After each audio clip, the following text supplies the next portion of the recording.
যখনই নামাজের আজান দেওয়া হবে, জুমার নামাজের আজান দেওয়া হবে, তখনই আল্লাহ রাব্বুল আলামিন এই যত কিছু কাজকে হালাল করেছিলেন, হারাম তো হারামই, কিন্তু যত কাজগুলো হালাল ছিল, বৈধ ছিল, এই আজানের পর থেকে ওই কাজগুলা করা হারাম হয়ে যায়। তাতে আপনি যাই করেন দুনিয়ার জীবনে সব হারাম হয়ে যায়। এই জন্যে সব কাজকে পেছনে ফেলে দিয়ে এই যারা পবিত্র মসজিদে একত্র হয়েছে, আল্লাহ রাব্বুল আলামিন তাদেরকে করুণা করেছেন, ঠিক না বলেন? করুণা না করলে, দয়া মায়া না করলে এই পবিত্র মসজিদে বসার তৌফিক এনায়েত করতেন না। সম্মানিত উপস্থিতি, আজকে আপনাদের সম্মুখে অত্যন্ত গুরুত্বপূর্ণ তত্ত্ববহুল আলোচনা করার চেষ্টা করব। এই দুনিয়াতে আমরা এসেছি, আল্লাহ রাব্বুল আলামিন আমাদেরকে তৈরি করেছেন, প্রেরণ করেছেন দুইটা জাতিকে। কয়টা বলেন?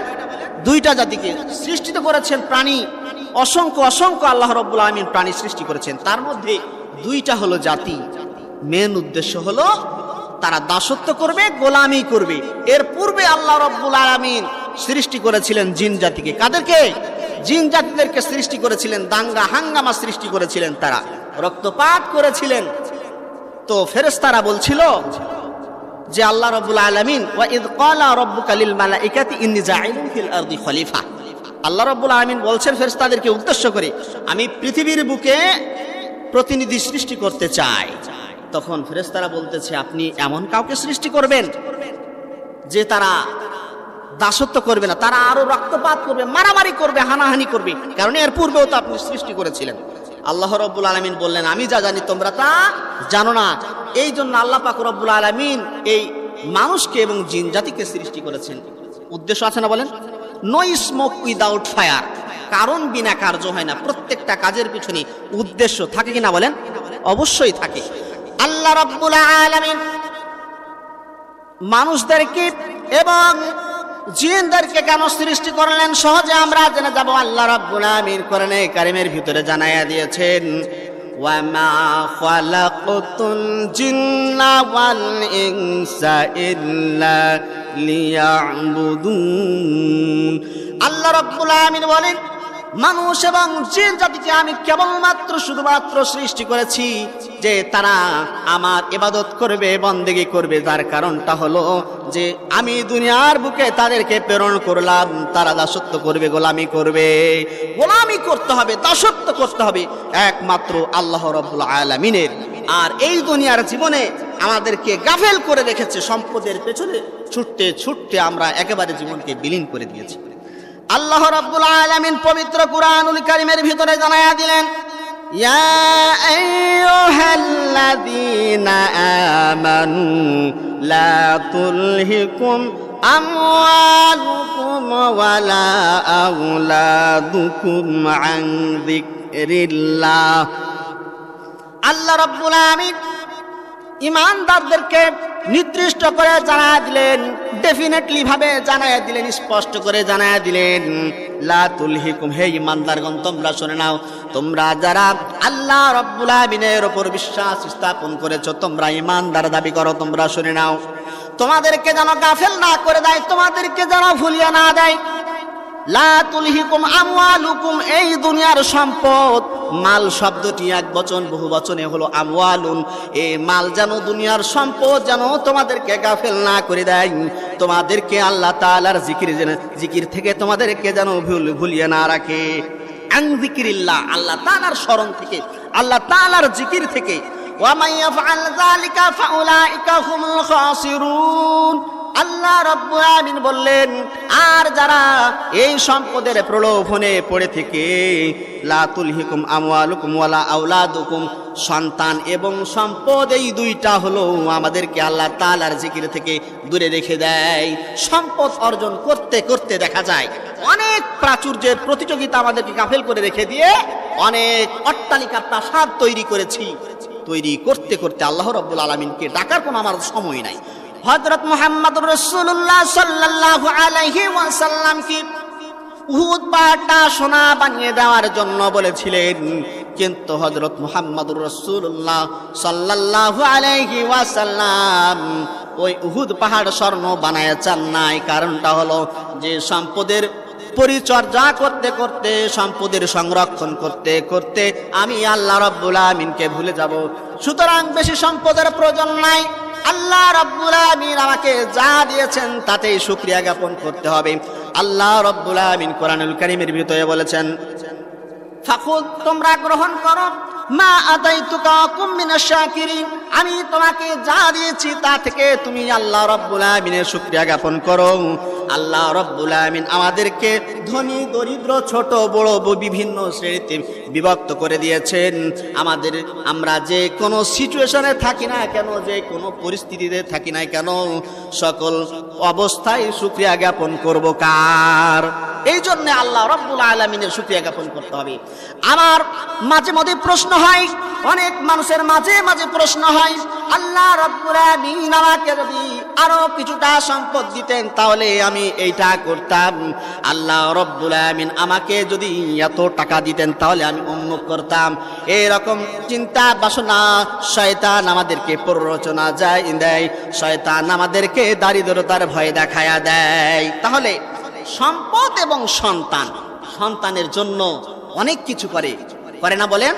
দেখা যায় সন্তানকে এই বাংলাদেশ শেষ করে ব্যারিস্টারি পাস করালেন, এত বেশি পড়াশোনা করালেন, বাংলাদেশ শেষ, এবার পাঠায়া দিলেন কোথায়? এই ইউরোপের রাষ্ট্র, আমেরিকা যুক্তরাজ্য, লন্ডন, বিভিন্ন জায়গা, তারা ইউরোপের রাষ্ট্রগুলোতে চলে যায়। কি করার জন্য? টাকা কামানোর জন্য। তাহলে দেখেন সন্তান এবং সম্পদ আমাদেরকে কেমন করে আল্লাহ রাব্বুল আমিনের স্মরণ থেকে আমাদেরকে দূরে রেখে দেয়। আল্লাহ রাব্বুল আমিন কোরআনে কারীমের ভিতরে বলেছেন, ইন্নামা আমওয়ালুকুম ওয়া আওলাদুকুম ফিতনা। আল্লাহ রাব্বুল আমিন বলেন, মূলত সম্পদ এবং সন্তান দুইটা জিনিস আল্লাহ রাব্বুল আমিন কোরআনে কারীমের ভিতরে বললেন। ইন্নামা, মূলত, আমওয়ালুকুম, তোমাদের সম্পদগুলো, ওয়া আওলাদুকুম ফিতনা, তোমাদের সম্পদ আর সন্তানগুলো হলো তোমাদের জন্য ফিতনা। আমরা যদি কাঙ্ক্ষিত মানের সন্তান যদি উৎপাদন না করতে পারি, সন্তানদেরকে যদি দিন শিক্ষা না দিতে পারি, ওই সন্তানটা আমাদের জন্য জাহান্নামের কারণ হয়ে দাঁড়াবে। কাল কিয়ামতের ময়দানে আল্লাহ রাব্বুল আমিনের কাছে যখন ওই সন্তানগুলো জাহান্নামে যাওয়ার কারণ হবে, তখন ওই সন্তানগুলো বলবে, আল্লাহ রাব্বুল আমিন আমাদেরকে দেখায়া দেন, আমাদেরকে চিনায়া দেন, ওই জিনদের মধ্যে থেকে কিংবা মানুষদের মধ্যে থেকে কারা আমাদেরকে এই দুনিয়ার জীবনে দুনিয়াকে চিনিয়েছিল, পরকালীন জীবনে নাজাত পায় এইরকম পন্থায় আমাদেরকে কি করে নাই? অনুপ্রাণিত করে নাই। অনুপ্রাণিত না করার কারণে আজকে আমাদেরকে জাহান্নামে যেতে হচ্ছে।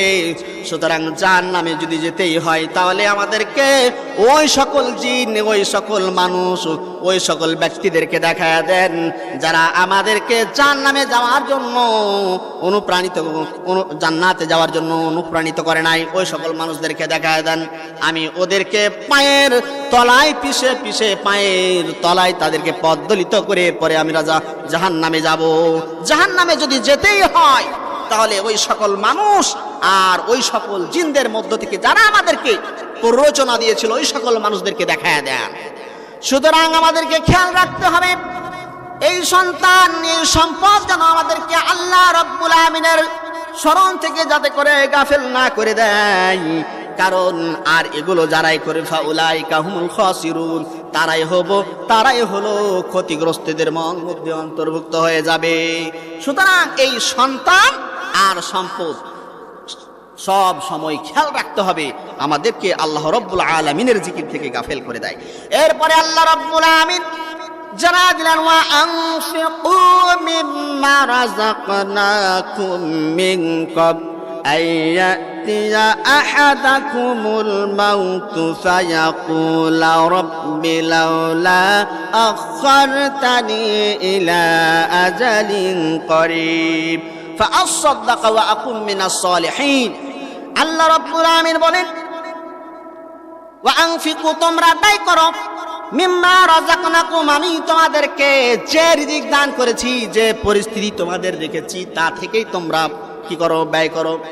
তাহলে অনেকের মধ্যে প্রশ্ন আসে যে আমাদের তো দান করার কিছুই নাই, আর ধনীরা তো কি করতেছে? ধনীরা তো দান করতেছে, সুতরাং আমরা কেমনে করব?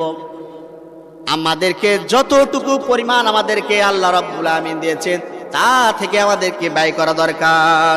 তাহলে ওয়া আনফিকু মিম্মা রাযাকনাকুম মিন ক্বাবল আইয়াতিয়া আহাদাকুমুল মাউত, এদের মধ্যে কিছু বলি যখন কাল কিয়ামতের ময়দানে যখন আমরা চলে যাব তখন আমাদেরকে আমাদের প্রশ্নটা হবে, আল্লাহ রাব্বুল আলামিন আর কিছুটা সময় কেন দিলে না, আর কিছুটা সময় কেন দিলে না, অবকাশ দিলে না, সুযোগ দিলে না কেন?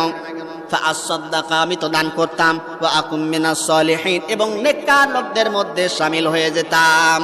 এই দুনিয়ার জীবনে যদি আমি আপনি একবার ম্যাট্রিক পরীক্ষা দিই কিংবা একবার যে কোনো জেএসসি পরীক্ষা দিই, পরীক্ষা দিতে দিতে দেখা যায় একবার নয়, দুইবার নয়, তিনবারে আমরা পাস করতে পারি।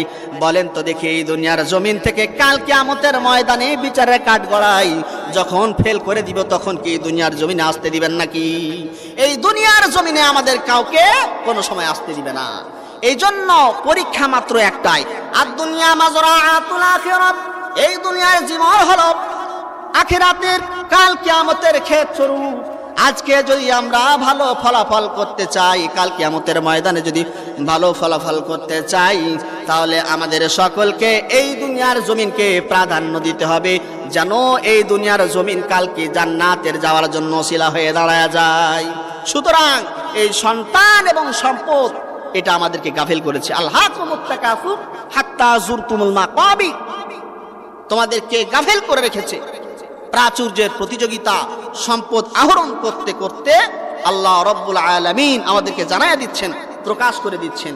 আল্লাহ সৃষ্টি করলেন, শয়তানও সৃষ্টি করলেন আমাদেরকে, শয়তানকেও ছেড়ে দিলেন পরীক্ষা করার জন্য। দেখি শয়তানের প্ররোচনায় পড়ে তোরা কি ইসলাম ধর্ম ছেড়ে তোরা কি অন্য ধর্ম তালাশ করতে যাস কিনা। আল্লাহ রাব্বুল আলামিন বলেন, আল্লাহ রাব্বুল আলামিন জানিয়ে দিলেন, ওয়ালা ইউআখিরুল্লাহু নাফসান ইযা জাআ আজালুহা ওয়াল্লাহু খাবীরুম বিমা তা'মালুন। আল্লাহ রাব্বুল আলামিন বলেন, ওয়ালা ইউআখিরুল্লাহা, আল্লাহ রাব্বুল আলামিন আর অবকাশ দিবেন না নাফসান, কোনো মানুষকে, কোনো ব্যক্তিকে, ইযা জাআ আজালুহা, যখন সময়টা পূর্ণ হয়ে যায়, যখন আমার আপনার সময়টা সংকীর্ণ হয়ে যাবে, সময়টা যখন পূর্ণ হয়ে যাবে, আর ওয়ালা ইউআখিরুল্লাহ, আমাদেরকে কোনো ভাবে আর সুযোগ এবং সময় দিবেন না।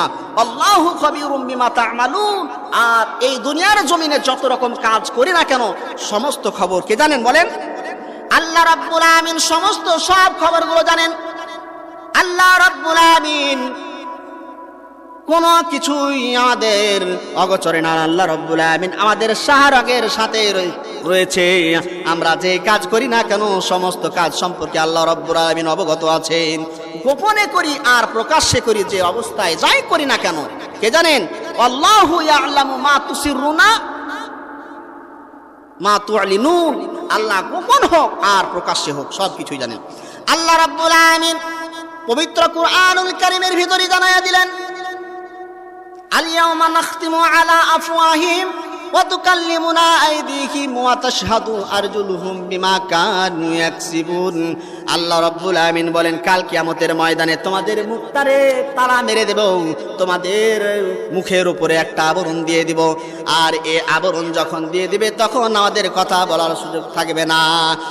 ওয়া তাশহাদু আরজুলুহুম বিমা কানু ইয়াকসিবুন, আর তোমাদের হাতগুলো সাক্ষ্য দেবে, কথা বলবে, আর পা সাক্ষ্য দেবে। আর তখন তোমরা এই দুনিয়ার জমিনে কি করেছিলে তোমাদের বিরুদ্ধে সবকিছু এক এক করে টপ টপ করে বলে দিবে। যখন সবকিছু একের পর এক আমাদের বিরুদ্ধে যখন কথা বলবে তখন আমাদের কোনো সুযোগ থাকবে বলেন? আল্লাহ রাব্বুল আলামিন এইরকম করে জানায় দিলেন, অথচ আমরা দুনিয়ার প্রলোভনে পড়ে আছি। এই দুনিয়ার ফিতনা আমাদেরকে ঘিরে ধরেছে, আর এই দুনিয়ার ফিতনা আমাদেরকে ঘিরে ধরেছে, তারপরও আমাদের ঘুরক্ষেপ নাই, আমাদের কোনো চিন্তা ভাবনা নাই, দুনিয়ার জীবনে মত্ত হয়ে পড়েছি। আল্লাহ রাব্বুল আলামিন আমাদেরকে এমন একজন ব্যক্তি দিয়েছেন, এই ব্যক্তির জীবনকে যদি আমরা মানি আর এই ব্যক্তির জীবনকে যদি আমরা অনুসরণ করি, তাহলে কাল কিয়ামতের ময়দানে আমাদের জন্য জান্নাতের ওসিলা হয়ে দাঁড়াবে। আল্লাহ রাব্বুল আলামিন ওয়ামা আরসালনাকা ইল্লা রাহমাতাল লিল আলামিন, এই আল্লাহ রাব্বুল আলামিন জানায় দিলেন, ওয়ামা আরসালনাকা, আমি দুনিয়ার জীবনে এই দুনিয়াতে ইল্লা রাহমাতাল লিল আলামিন আমি মুহাম্মদুর রাসূলুল্লাহ সাল্লাল্লাহু আলাইহি ওয়াসাল্লামকে প্রেরণ করেছি রহমত স্বরূপ। এই রাসূল সাল্লাল্লাহু আলাইহি সাল্লামের জিন্দেগিটা যদি আমরা অনুসরণ করি আমাদের সমাজ সুন্দর হবে, ব্যক্তিগত জীবন আর পারিবারিক জীবন, সমাজ জীবন, রাষ্ট্রীয় জীবন, সাংস্কৃতিক জীবন আর সামরিক জীবন, সব জীবন আমাদের সুন্দর হবে। সামরিক জীবনের কথা আল্লাহ রাব্বুল আলামিন জানায়া দিয়েছেন, وَأَعِدُّوا لَهُم مَّا اسْتَطَعْتُم مِّن قُوَّةٍ وَمِن رِّبَاطِ الْخَيْلِ تُرْهِبُونَ بِهِ عَدُوَّ اللَّهِ وَعَدُوَّكُمْ وَآخَرِينَ مِن دُونِهِمْ لَا تَعْلَمُونَهُمْ। আল্লাহ রাব্বুল আলামিন বলেন, এই দেশটা তোমাদের বাংলাদেশ কিংবা চীন কিংবা জাপান কিংবা ভারত কিংবা পাকিস্তান, যে যেই দেশে মুসলমানরা থাকো না কেন, যে যে মানুষ যেখানেই তোমরা অবস্থান করো না কেন, তোমরা যেখানেই থাকো না কেন, এই তোমাদের দেশকে কেমন করে তোমরা ট্যাকল দিবা, কেমন করে প্রটেক্ট করবা, রক্ষা করবা শত্রু বাহিনীদের কাছ থেকে তোমরা শুনে নাও। তোমরা তোমাদের শত্রুদেরকে এবং তোমরা যাদেরকে চেনো না সেই সব শত্রুদেরকে ভয় দেখার উদ্দেশ্যে তীর এবং ঘোড়ার শক্তি যথাসম্ভব সঞ্চয় করে রাখো। আল্লাহ রাব্বুল আলামিন এখানে বললেন তীর এবং ঘোড়ার শক্তি, কারণ রাসূল সাল্লাল্লাহু আলাইহি ওয়াসাল্লাম 27টি যুদ্ধ করেছেন। 40 বছর বয়সে তিনি কি করেছেন? তিনি নবুয়াত পেয়েছেন। আর এই 40 বছর পরে বেঁচেছেন তিনি 23 বছর। 23 বছরে তিনি মতান্তরে 29টি যুদ্ধ করেছেন। এই 29টি যুদ্ধ যে করেছিলেন, বলেন তো সে সময় কি পারমাণবিক বোমা ছিল? ছিল না। পারমাণবিক বোমা ছিল না, মিসাইল হামলা, ড্রোন হামলা, বুলেট বোমা ছিল না। এগুলা কি ছিল? তীর ছিল, ঘোড়ার শক্তি ছিল, ঘোড়া দিয়ে তারা যাতায়াত করতেন, ক্ষিপ্রতার সাথে ছুটে যেতেন, জিহাদের ময়দানে নামতেন। তো আচ্ছা বলেন তো দেখি, তাহলে আল্লাহ রাব্বুল আলামিন বলছেন যে তোমরা তোমাদের শত্রুদেরকে এবং আল্লাহর শত্রুদেরকে, তোমরা যাদেরকে চিনো না ওই সব শত্রুদেরকে ঘায়েল করার জন্য তীর এবং ঘোড়ার শক্তি যত সম্ভব সঞ্চয় করে রাখো। তাহলে বর্তমানে যদি অন্যান্য যেসব শত্রুরা আমাদের দেশের প্রতি আধিপত্য বিস্তার করতে চায়, আমাদের দেশকে যারা লুটে নিতে চায়, ওই সকল ব্যক্তিদেরকে যদি আমরা তীর দিয়ে মারি, সম্ভব? বলেন সম্ভব? কারণ এই বর্তমান আধুনিক যুগ, প্রযুক্তির যুগ, এই যুগে মিসাইল হামলা, ড্রোন হামলা, বিভিন্ন ধরনের পারমাণবিক অস্ত্র আমাদেরকে তৈরি করতে হবে। এই জন্য আমাদের বসে থাকলে হবে না। এই দুনিয়ার জমিনে খাইলেই মুসলমানরা কি করতেছে? মুসলমানরা আজকে বসে বসে তাকাচ্ছে। আজকে ফিলিস্তিন ভাইয়েরা প্রায় 50,000 মুসলিম ভাই তারা জীবনের সাথে পাঞ্জা নড়ছেন। 50,000-এর বেশি তারা শহীদ হয়ে গেছেন। আল্লাহ রাব্বুল আলামিন ওই সকল ফিলিস্তিন ভাইদেরকে শহীদি তামান্না দিক, সকলে পড়ি আমিন। দেখেন আজকে বাংলাদেশে আমাদের আইন চলতেছে ব্রিটিশ সংগৃহীত আইন, 1860 সালের দণ্ডবিধি আইন, 1498 সালে ফৌজদারি আইন। এই সকল আইন দিয়ে আমরা যতই রাষ্ট্র পরিচালনা করি আমাদের শান্তি প্রতিষ্ঠা করা সম্ভব নয়। দেখেন আজকে আমরা দেখলাম কিছুদিন আগে আসিয়াকে, ছোট্ট মেয়ে 8 বছরের আসিয়া কি করেছে? তাকে ধর্ষণ করেছে। আমরা সকলেই জানলাম। তারাও কি করেছে? স্বীকার করেছে। তারা স্বীকারোক্তি দিয়েছে যে অত রাতে তারা কেউ যায়নি, সেখানে তারাই ধর্ষণ করেছে। আজ দেখেন তার কিছুই হচ্ছে না। কেন? এই কাঙ্ক্ষিত ইসলামিক আইন যদি থাকতো তাহলে কোনোভাবে সম্ভব হইতো না। তাদেরকে কাঙ্ক্ষিত শাস্তি যদি তাদেরকে দিত, তাদেরকে রজম যদি করত, তাদেরকে যদি জনসম্মুখে যদি তাদেরকে হত্যা করা হতো, তাহলে অনেক ধরনের অনেক আসিয়া বাঁচত। এবং ওই হিটু শেখ যে ধর্ষণ করেছে, কত হিটু শেখ বাঁচত। আল্লাহ রাব্বুল আলামিন বলছেন ওয়াসারিকু ওয়াসারিকাতু ফাকতউ আইদিয়াহুমা, যারা চুরি করে, যে পুরুষ চুরি করে আর যে নারী চুরি করে, ওই সকল ব্যক্তিদের হাতটা কেটে দাও। কে বললেন? আল্লাহ রাব্বুল আলামিন বললেন। আর আমরা কি করি? আমরা করি আমাদের সমাজে সে বাচ্চা মানুষ, সে ক্ষুধার তাড়নায় সে চুরি করেছে, তাকে প্রথমবারের মতো তাকে ছেড়ে দেওয়া হবে। আল্লাহ কি বলতে পারতেন না যে প্রথমে যেহেতু চুরি করেছে তারে ছেড়ে দাও, একবার করলে সমস্যা নেই, দুইবার করলে যখন করবে তখন তাকে শাস্তি দাও। আল্লাহ রাব্বুল আলামিন এইরকম করে বললেন। আর আমরা কি করি? এই ভূতের পা নাকি পেছন দিকে, ভূতের পা নাকি পেছন দিকে, যতই সে সামনের দিকে এগুতে চায় ততই সে পেছনে সরে। আমরা মনে করতেছি যে এই তাদেরকে ছেড়ে দিলে, চোরদেরকে ছেড়ে দিলে, যারা ধর্ষণ করেছে তাদেরকে যদি ছেড়ে দেয় তাহলে মনে হয় করবে না, তারা জেল জরিমানা দিবে। কিন্তু জেল দিয়ে সম্ভব নয়।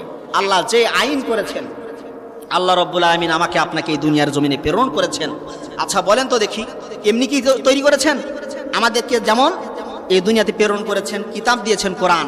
এই কোরআন যদি বাস্তবায়ন করতে হয়, ফালা খাউফুন আলাইহিম ওয়ালা হুম ইয়াহজানুন, এই কোরআন যখন বাস্তবায়ন হয়ে যাবে কোনো ভয় থাকবে না, ওয়ালা হুম ইয়াহজানুন, কোনো ধরনের চিন্তাও থাকবে না। আজকে দেখেন আমরা ব্রিটিশ সংগৃহীত আইন আমরা এই দেশে অ্যাপ্লাই করতেছি। বিভিন্ন সময় আমরা দেশকে অনেক সময় দেখতে পাওয়া যায় যে উন্মুখ ধারাটা সংশোধন, পরিবর্ধন, সংযোজন করা হয়েছে, কিন্তু কোনোভাবেই শান্তি প্রতিষ্ঠা করা সম্ভব নয়। দেখেন ইহুদি, খ্রিস্টান, নাসারা আমাদেরকে, ইসলামকে, মুসলমানদেরকে ধ্বংস করার জন্য উঠে পড়ে লেগে আছে। আর আমরা মুসলিমরা আজকে বসে আছি, আমাদের সন্তানদেরকে কাঙ্ক্ষিত সন্তান হিসেবে গড়ে তুলছি না।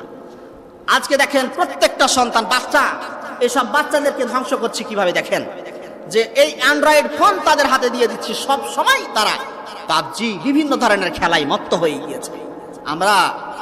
আমরা নিজেরা ফোন টিপতে জানি না, ফোন ইউজ করতে জানি না, টাচ করতে জানি না।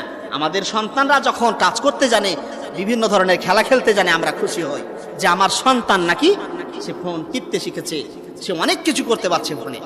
কিন্তু আমরা আদৌ চিন্তা করতেছি না যে তাদেরকে ধ্বংস করে দিচ্ছি, জাহান্নামে যাওয়ার কারণ হয়ে দাঁড়াবে। কিছুদিন আগে আরেকটা ঘটনা আমরা দেখেছি যে দেখেন সৌদি আরবে ছিল ওই ব্যক্তি, আর তার সন্তান এসএসসি পরীক্ষা দিবে।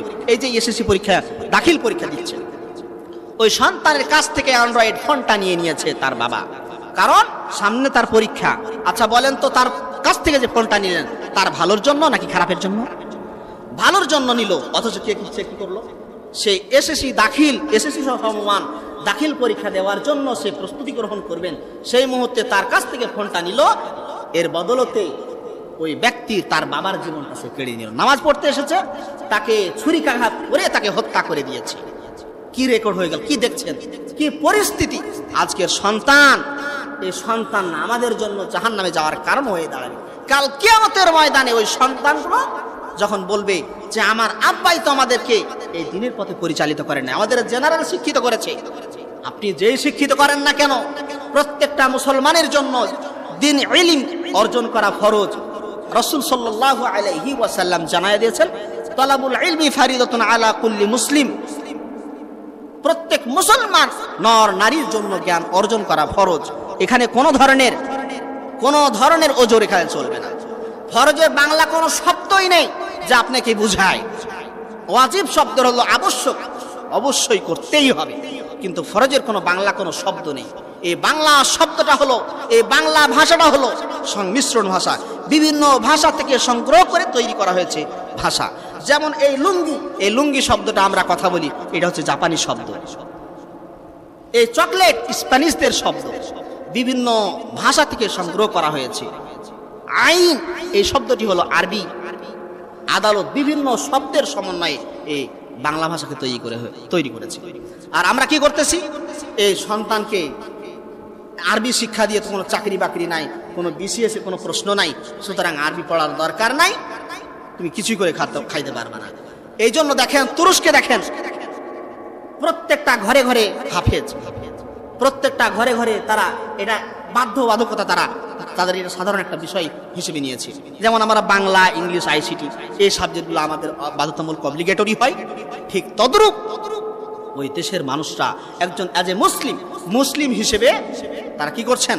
তারা দ্বীনি জ্ঞান অর্জন করছেন। আচ্ছা বলেন তো দেখি, দ্বীনি জ্ঞান অর্জন করলে ওই সন্তানের কাছ থেকে তো আমরা যেটুকু বৃদ্ধ বয়সে সেবা পাওয়া দরকার তারা করবে না? বলেন করবে না? কিন্তু আমরা কি করতেছি? আমরা মনে করতেছি না, এ আরবি শিক্ষা দিয়ে কোনো খাওয়ার কোনো নাই, আমাদের ফায়দা নাই, কোনো ফজিলত নাই, ওই হুজুর খাবে দাবে ফুর্তি করবে ইত্যাদি ইত্যাদি।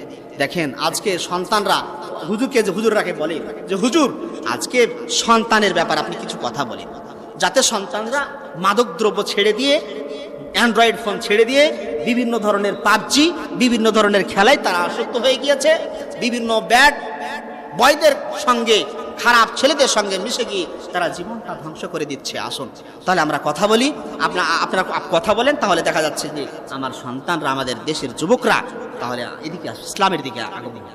কিন্তু আপনি ভিত্তি যদি নষ্ট করেন, আপনি প্রথমেই যদি তাকে নষ্ট করে দেন, অঙ্কুরে বিনষ্ট করে দেন, যেটা স্তম্ভ, যেটা ভিত্তি। আচ্ছা বলেন তো দেখি, এই যে বিল্ডিং, এই বিল্ডিং এর ভিত্তি যদি নরমাল করে দেয়া হয়, আর এই বিল্ডিং নরমাল করে দেওয়ার দরুন যদি তাকে 5 তলা 7 তলা তার ধারণ ক্ষমতার বাইরে যদি আউটসাইডে যদি করা হয়, তাহলে বিল্ডিং থাকতে পারে? বলেন থাকবে? থাকবে না।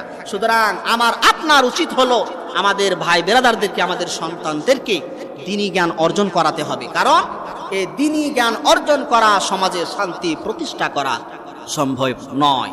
আল্লাহ রাব্বুল আলামিন কোরআনে কারীমের ভিতরে বলেন, وَمَن يَبْتَغِي غَيْرَ الْإِسْلَامِ دِينًا فَلَن يُقْبَلَ مِنْهُ। আল্লাহ রাব্বুল আলামিন বলেন, ইসলাম ছাড়া, আল্লাহ রাব্বুল আলামিনের দ্বীন ছাড়া যদি তোমরা অন্য কোন ধর্ম, অন্য কোন তন্ত্র মন্ত্র, অন্য কোন আইন যদি তোমরা বাস্তবায়ন করতে চাও, তাহলে কোনোভাবে আল্লাহ রাব্বুল আলামিন তা গ্রহণ করবেন না, আর তা পরিত্যাজ্য। আল্লাহ রাব্বুল আলামিন তা কোনো সময় গ্রহণ করবেন না। আল্লাহ রাব্বুল আলামিন সূরা মাইদার ভিতরে বললেন, ওয়ামান লাম ইয়াহকুম বিমা আনজালাল্লাহ ফাউলাইকা হুমুজ জালিমুন। আল্লাহ রাব্বুল আলামিনের আইন ছাড়া, আল্লাহ রাব্বুল আলামিনের বিধান ছাড়া যদি তোমরা বিচার ফয়সালা করো, তাহলে তোমরা জালিমদের মধ্যে অন্তর্ভুক্ত হয়ে যাবা। আল্লাহ রাব্বুল আলামিন বলছেন যে তোমরা যারা এই কোরআন ছাড়া, হাদিস ছাড়া, ইসলাম ছাড়া তোমরা যদি বিচার ফয়সালা করতে যাও, তাহলে তোমরা জালেম। আর জালেম সংক্রান্ত একটা হাদিস আপনাদের সম্মুখে তুলে ধরেছি। রাসূল সাল্লাল্লাহু আলাইহি ওয়াসাল্লাম বলছেন, ইত্তাকি দাওয়াতাল মাজলুমি ফাইন্নাহা বাইনাহা লাইসা বাইনাহা বাইনাল্লাহি হিজাব। যে যারা জুলুম করে, জুলুমের বদদোয়াকে তোমরা ভয় করো, আর নিশ্চয় এই জুলুমের বদদোয়া এবং আল্লাহ রাব্বুল আলামিনের ভিতরে কোনো পার্থক্য থাকে না। যারা জুলুম করে এবং যারা জুলুমের শিকার হয়েছেন, ওই সকল ব্যক্তিরা যদি জুলুমের ব্যাপারে বদলতে যদি আল্লাহ রাব্বুল আলামিনের কাছে দোয়া করেন, তাহলে সবকিছুই নিঃশেষ হয়ে যাবে। আসুন আল্লাহ রাব্বুল আলামিন আমাদের সকলকে এই পবিত্র কুরআনুল কারীম থেকে জ্ঞান অর্জন করে প্রত্যেকটা মুসলমানের জন্য নামাজ, রোজা, হজ, যাকাত, পবিত্র থাকা, বিবাহ, তালাক, বিবাহ বিচ্ছেদ, এই সকল সংক্রান্ত বিষয় ফরজে আইন শিখতেই হবে। কোন ধরনের কিনায় ছাড় নাই, অজুহাত নাই, আমাদেরকে শিখতেই হবে। আল্লাহ রাব্বুল আলামিন আমাদের সকলকে এই পবিত্র কুরআনুল কারীম থেকে জ্ঞান সংগ্রহ করে দৈনন্দিন জীবনে আমি সহ আপনারা সকলেই যেন পালন করতে পারি, মেনে চলতে পারি, সেই তৌফিক আল্লাহ রাব্বুল আলামিন আমাদের সকলকে দান করুন। সকলে পড়ি আমিন। ওয়া আখির দাওয়ানা আনিল হামদুলিল্লাহি রাব্বিল আলামিন। আসসালামু আলাইকুম ওয়া রাহমাতুল্লাহি ওয়া বারাকাতুহু।